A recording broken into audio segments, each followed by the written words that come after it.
Hello, hello, everybody. Digital Learning Days, week 3, day 2.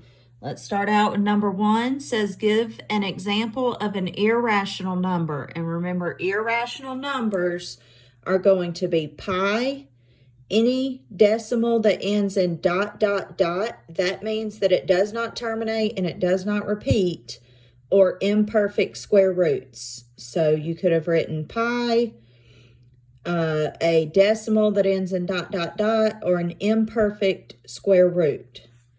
And then number 2 says, if we have negative 11 to the 12th power divided by negative 11 to the 8th power, what is your answer in exponential form? So we are simplifying this down to exponential form. Exponential form means that it still has an exponent in the answer. So when we have like terms or like bases with exponents, we can keep the base. Let's see my paper. Keep the base. And when we're dividing, our rule is to subtract our exponent. So 12 minus 8 is 4.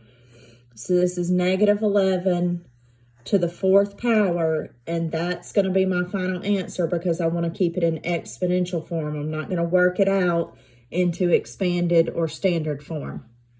Number 3 says, for a line that passes through the coordinate points 8, 7, and 6, 3, what is the y-intercept? You are going to stack and subtract your points in order to find the slope. Then we're going to take one of our points and plug it in for x and y and our slope and solve for b, which is our y-intercept. So the first thing we need to do is stack and subtract. 7 minus 3 is 4, and 8 minus 6 is 2. My slope is y over x, so this is going to be y equals 4 over 2, which is 2. 4 divided by 2 is 2. Y equals 2x plus b. Then I can take one of my points, and it doesn't matter which one, and I'm going to replace, remember our points are written x comma y, so I'm going to replace 7 for y. I have a slope of 2, and then I'm going to replace 8 for x plus b. And I'm going to move up here to keep my work a little bit more organized. And that's going to give me 7 equals 16 plus b. I'm going to subtract 16 from both sides. 7 minus 16 is negative 9.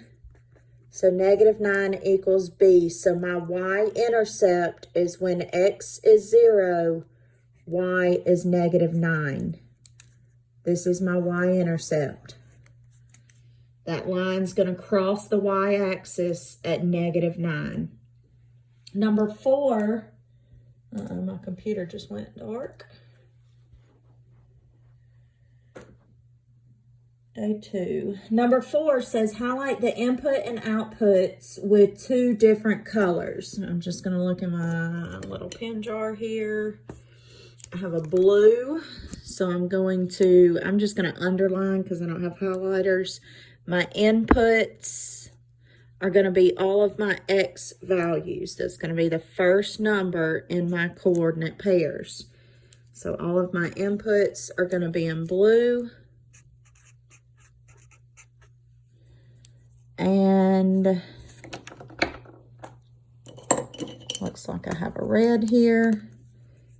My outputs are going to be underlined in red. And that's going to be the second number in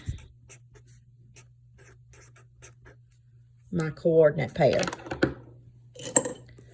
So here, if I have 2 numbers in parentheses, which is called a coordinate pair, I have input, comma, output. So the first number is the input, the second number is the output.